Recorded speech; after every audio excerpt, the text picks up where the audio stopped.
Լոռու մարզի ընդհանուր իրավասության դատարանում կայացած հերթական դատական նիստը սկսվեց փաստաբան Ռուբեն Հակոբյանի պաշտպանական ճառով։ Ճառում փաստաբանը մանրամասն ներկայացրեց տասնյակ անօրինական գործողություններ, կեղծիքներ, որին դատավարության ողջ ընթացքում դիմել է մեղադրող կողմը, ստեղծելով անհիմն մեղադրանքների արհեստական շղթա։ Մասնավորապես անդրադարձավ ՀԿԾ-ում վկաների գրություններին, որոնք մեղադրող կողմը օգտագործել էր որպես ապացույց, մինչդեռ քրեական դատավարության մեջ գրությունը որպես ապացույց չի ընկալվում Ամբաստանյալ Սամվել Դիլոյանի անձնական խուզարկությանը, առերես հարցաքննության արձանագրության մեջ վկային ուղղորդելու նախադասության բովանդակությունը փոխելու նպատակով քննիչի կողմից նոր բառեր եւ կետադրական նշաններ ավելացնելուն, ԶԼՄ-ներին վկաների հայտնածը գնահատման չընթարկելուն, նախաքննական մարմնի կողմից ձայնագրությունները քրեական գործին չկցելուն։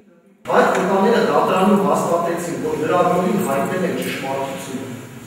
Նախաքննության ընթացքում այդ հարցազրույցները վերցած լրագրողը հարցաքննվել է, սակայն նախաքննական մարմինը չի փորձել քրեական գործին կցել հարցազրույցների ձայնագրավորությունները։ Գրություն ապացույցի տեսահայերական դառնալուց չի նախատեսում, այդ գրությունը չի կարող որպես ապացույց օգտագործել հետևյալ կանոններով։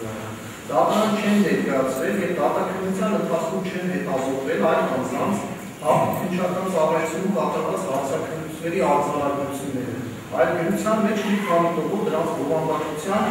խմբագրություններ նշված եղել։ Բացի այդ, Հայաստանի Հանրապետության քրեական դատավարության օրենսգրքի 358-րդ հոդվածի 3-րդ մասի պահանջների համաձայն դատարանի դատավճիռը կարող է հիմնված լինել միայն դատաքննության ժամանակ հետազոտված ապացույցների հիման վրա։ Մինչդեռ սույն քրեական գործով դատաքննության ընթացքում վկաներ Հայկ Կասկիկյանի, Անժելա Երկաթելի Կասկիկյանների, Էդվարդ Խորվաթյանի, Կարեն Խեչյանի, Ջիվան Չիբուլարյանի, Ալբարտ Եվիդյանի եւ Օֆելիա Աֆիցերյանի հատուկ քննչական ծառայությունում տրված ցուցմունքները չեն հետազոտվել։ Հետևաբար նրանց վերաբերյալ որևէ դատողություններ, հետևություններ չեն կարող արվել։ Նման արձանագրություններ կամ նման ցուցմունքներ ընդգրկված չեն եղել այսօր քրեական գործի մեղադրական եզրակացության մեջ։ Բացի այդ, հատուկ քննչական ծառայությունում քննվել է այլ քրեական գործ, որի ապացուցման առարկան բոլորովին այլ է, եւ այդ գործով ցուցմունքը չի կարող որպես ապացույց օգտագործվել սույն քրեական գործի քննության ընթացքում։ Այս իրավական հարցի կապակցությամբ վճռաբեկ դատարանը Կարեն Սարգսյանյանի վերաբերյալ 2010 թվականի օգոստոսի 27-ի որոշման մեջ իրավական դիրքորոշում է հայտնել, որ նրանք նմանատիպ ցուցմունքները այլ գործերով չեն կարող որպես ապացույց օգտագործել։ Բացի այդ, Հայաստանի Հանրապետության հատուկ քննչական ծառայությունում հարցաքննվելուց հետո այդ վկաները նորից հարցաքննվել են դատարանում եւ դատաքննական լրացուցիչ ցուցմունքներում հիմնականում խմբել են իրենց նախին դատաքննական ցուցմունքները։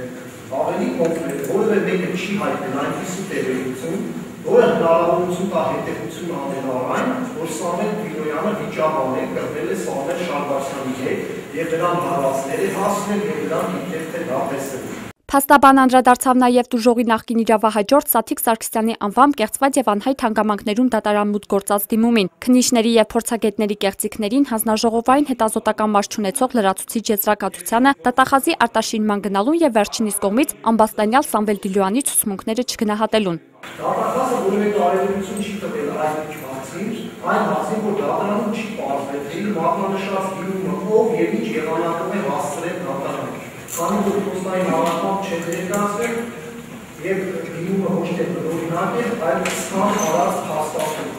Բացի այդ, ճառում այդ դիմումին անդրադառնալիս չպետք է մոռանալ, որ դատարանում կատարվել է հայտարարություն, որի համաձայն 2014 թվականի հունիսի սկզբին զանգարել Ախանայել հանդիպել եւ պատմել է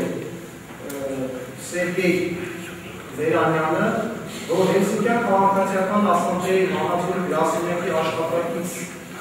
Անանյանը հետ գտնվելու ընկերական հարաբերությունների մեջ իրեն տեղեկացրել է, որ գրասենյակում առանց դիմումապիրի դիմում էին կազմում։ Հեռախոսազրույցի ժամանակ ներկա են գտնվել նաև Դավիթ Շահբազյանը, Ոգյանը, ովքեր նույնպես լսել են հեռախոսում հաղորդող տեղեկությունը, քանի որ միացված է եղել բարձրախոսը։ Սուրեն Անանյանը նրանց հայտնել է նաև, որ նույնը Սաթիկ Սարգսյանի անվամբ իրավաբանական դիմում են լրացվել եւ այդ կազմակերպության աշխատակցի կողմից հանձնվել է Լոռու մարզի դատախազության գրասենյակ։ Սամվել Դիլոյանին ճանաչել եւ հռչակել անմեղ, անհապաղ ազատ արձակել դատական նիստերի դահլիճից, գույքը հանել արգելանքից եւ չեղարկել վերջինիս նկատմամբ կիրառված հեռախոսազանգերի սահմանափակումը, դատարանից պահանջեց փաստաբանը եւ դիմեց հանրությանը։ Սամվել Դիլոյանը մեղավոր է թե ոչ։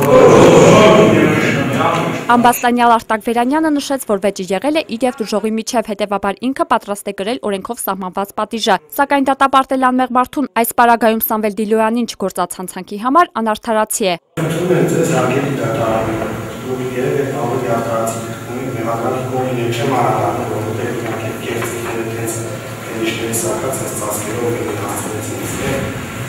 Արդարացի եւ դուք Անցնես մացածությունների ոչեն մասը, որ ինձ համապատի կատարած գործողությունի համապատասխան ինչ որակում որկտա, ես պատրաստ եմ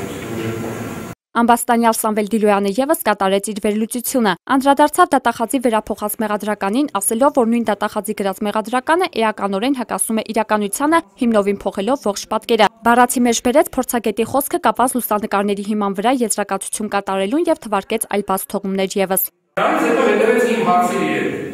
Լավ իսկ եթե ձեզ որևէ թուղթ, որևէ գործ, որևէ քրական գործ, որևէ հաստատում չուղարկել, ուղարկեին միմիայն այդ լուսանկարը, դուք կարող եք դա եզրակացություն։ Ասացի ինձ ստեղ բաց ասեցի եթե որևէ բան ձեզ չուղարկեին, միայն այդ ֆոտո լուսանկարն ուղարկեին։ Էլի կտայիք ես գործակցությունը ասացի։ Նայեք այս մարդկանց բռնուցքների եւ մարմնակազմությանը։ Այդ ոնց հարվածեցին օրինակ մարմնի մի հատ ցանկացած տեղ, որտեղ մի թեթև արմնազերում չեղավ։ Այսինքն հագուստը պաշտպանում այդ ամեն ինչը։ Բայց պարոն, ներողություն հարգելի դատարան, ես մեկ չի շատ, գոնե երկու տեղ, երկու այնպիսի տեղ կապտուկ լիներ, որ ասեն տեսեք սա մի հարված չի։ Այդ ոնց էին 3 հոգով կամ 2 հոգով, կամ մի հոգի ոնց կարող վարդում ունես ծեցից բանին, երկու իրարից տարբերելով տեղ կապտուկ չլինի։ Հարված տեղի ունենա հետնամասին գլխի, ներսում պրոցեսներ տեղի ունենա, դուրս մի փոքր անգամ այնազեղում կամ կապտուկ չլինի մաշկինը, դա բացառ տրամաբանական չի, ոչ միայն մասնագիտական միջամտությամբ դատահարել բանը։ Ուրեմն դա հստակ փաստում է ըստ մասնագետի, որ դա հարված հակարվածն է։ Հարված հակարվածի դեպքում գլխի ներսի մասում ոչ թե ինչը կարող է դու կարողանալ իր կեղծիքներ կարողանալ անցկացնել։ Ոչ սուտ գար, ոչ էլ ամբաստանյալներ իրաց պաշտպանող։ Գլխի ներսի մասում արտատկումը ուղեղի ներգործության հետևանքով շարժման, հողմա կետային հետ, այդ հետքը հստակ պրոյեկցիա արտատկում ալոխել։ Մեկ հատ, կլիներ երկու հատ, երկու տեղ կլիներ, մեկ հատ։ Մեկ հատ, գիտականորեն ապացուցվի ավարտվել է հարցապակը գնալ պատի չկա։ Գնալը խփում եք պատի, քանի հատ հարվածես գնալ պատին, եկան տեղա։ Դատական հաջորդ նիստին փաստաբան Ռուբեն Հակոբյանը իր ճառում անդրադարձավ անթույլատրելի հանգամանքներում ձեռք բերված նկարների եւ սկավառակի հիման վրա փորձագետի կազմած եզրակացությանը։ Փաստաբանը նշեց, որ այդ եզրակացությունը թույլատրելի ապացույց չէ, ինչը հաստատել են նաեւ դատական երեկատյանները, նաեւ մեղադրող կողմը իր բանավոր խոսքում։ Սամվել Դիլոյանի ճառում խոսեց վկա Հայկ Ասլիկյանի մեկը մյուսին հերքող ցուցմունքներից, մասնավորապես դժողի մոտ զենք լինել չլինելուց, միջ վիճաբանությունն ու դրան հաջորդող դեպքերի մեկը մյուսին տրամաբանորեն չհաջորդող նկարագրություններից։ Ամեն 11-2012-ին հատորում է H175։ Ուրեմն առաջին շակերտները բացում մեջ բերում։ Իմ քերում Սամվել Շարվացյանի մոտ ընդհանրապես զենք ատրճանակ չեմ տեսել եւ նա վեճի ժամանակ ատրճանակ չի անել ու չի կրվել։ Շակերտները այսինքն նախորդ ցուցմունքում արկածի հետ առերեսման ժամանակ H171 ռոպեկասի հաջորդ երեսին նշում է, որ դա ինքը չի տեսել, շակերտների մեջ մեջբերել։ Դա ես չեմ տեսել, համենայն դեպս ճայճոցները լսել, ասինքն ները արդեն խլապուշկ են փոխել, ճետոսներ փոխել ճայճոցների, ճայճոցներ են լսել նախքան նրանց հեռանալը։ Չեմ կարող ասել, թե ով է կրակել։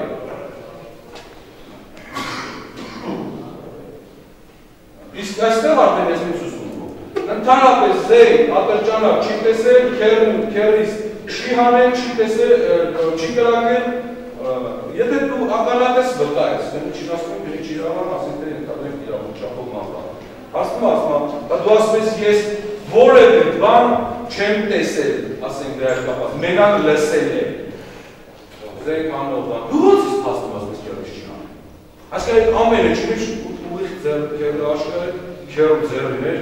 քերո հանիտերս, չի անում, ասում են մնացածի Սա անդրադառնալը, այդ ինքը որևէ բան չի տեսել մենակ ձայն ասել, որովհետև մուտները աղջանում չեն հաշվի շուտեր եւ այլն, չկար փաստի որ եկել չի անել։ Դա չի կարող ասել, դրամատիկը տեսնի հաշվի տակ չի ասել, բա դու ասես ես որևէ բան դրա մեջ են այդ աղջամուճը չեմ կարծել տարբերել զենք տենա։ Մենակ ձայները լսել չեմ հասկացել դա որտեղից է։ Դու ո՞նց ես իմի կատեգորի դրով ասում, դու կարող հաստատ չի անել, հաստատ չի դրա։ Չես տեսել։ Չտեսավ ո՞նց ես Բակի հանելը չես տեսել, չհանելը տեսել ես, հանելը չես տեսել, դες ոնց հանելու պրոցեսը չես տեսել, նամար դու չես տեսել ոչ բայց որ չի հանում, դա տեսել ես դա անդրադառնալը կարծած ովակեններ ոնց ասեն չի Երիցյանը դարձել ասում էր ոնց կլինի գնացել այնտեղ նախազուշացվել ստորագրել է գրել է այդքան ասել է հարվածել է գալիս են դատարանում մի բառով փոխում են ասում են չի եղել սենց Բայց դե ո՞նց է այս ամեն ինչը, երկու երկար ցուցմունք եք քանի է ջան, այս երկու ցուցմունքները։ Բայց սրանից է այս ամեն ինչը, չէ՞ իրանք սկսել են կառուցել։ Բայց երկու մի ցուցմունք կատարել, ցուցմունքի հավաքում ասում այս կեն ինչ որ տվել են նախորդ ցուցմունքում, այս շփոթել են հանգամանքները, ինձ իրական բան չեն, բայց որ հայտնել ասում ես էական նշանակություն չեն տվել, բոլորս արմարկ ասում են քեր ուսմանության հետ կապված բան է, ո՞նց էական։ Բա ո՞նց է քնիչի մոտ գելը։ Ուրեմն Այդ պատասխան, իմ այս ցուցմունքում նշած հանգամանքները լիովին համապատասխանում իրականությանը, նախին ցուցմունքը տալու ժամանակ պարզապես շփոթել։ Այդ հանգամանքները դրան էական նշանակություն չի։ Սա զարմանում, բայց քնիչի մոտ գելեմա չի հարցնում քնիչը, որ զարմանում է, ես ինչ ես գրել, նորմալ է։ Չէ, նախ ցուցմունքը անունը տարավայրը, ընդեր որոշ հանգամանքների շտա շփոթել են այս երկու հանգամանքն ճիշտ համար, որովհետև իրանց հավատով հենց բայց գելեմ են չգիտեն ուժը դեռ են։ Ես երկու վկան արերես մենին այդ ոչ մեկը սկան ոչել են այրանք իր արեց զրուցում են, թե ինչ է լսում է։ Նա ասում ասեն, սա սրծում է առամազան։ Տեսեք ինչ է ասում հայտը։ Դա տրիումֆ է։ Ճակերտները բացում, հենց էս բան։ Էջ հարավեց իրություն։ Էդվարդը երբ տեսավ, որ սեղանի շուրջ բարձրանում բարձր է խոսում, պայմանը չխախտելու կապակցությամբ, կենաց է առաջարկել, որ թեման փոխվի, եւ թեման փոխվեց։ Վրդովմունքը սեղանի շուրջ չկա, մինչ սեղանից վեր կենալը, այդ թեման պարզաբանեցին և իրար հասկացան կողմերը հայտնան։ Որից հետո հանդիս սենյակից դուրս են եկել, իրար հետ խոսալով, չգիտեմ թե ինչի մասին։ Սենյակից դուրս գալուց առաջ Սամվել Դիլոյանը հաստատուց նշում ինձ և կերուս համբուրեց և հաջողություն մաղթեց։ Հետո համբուրել են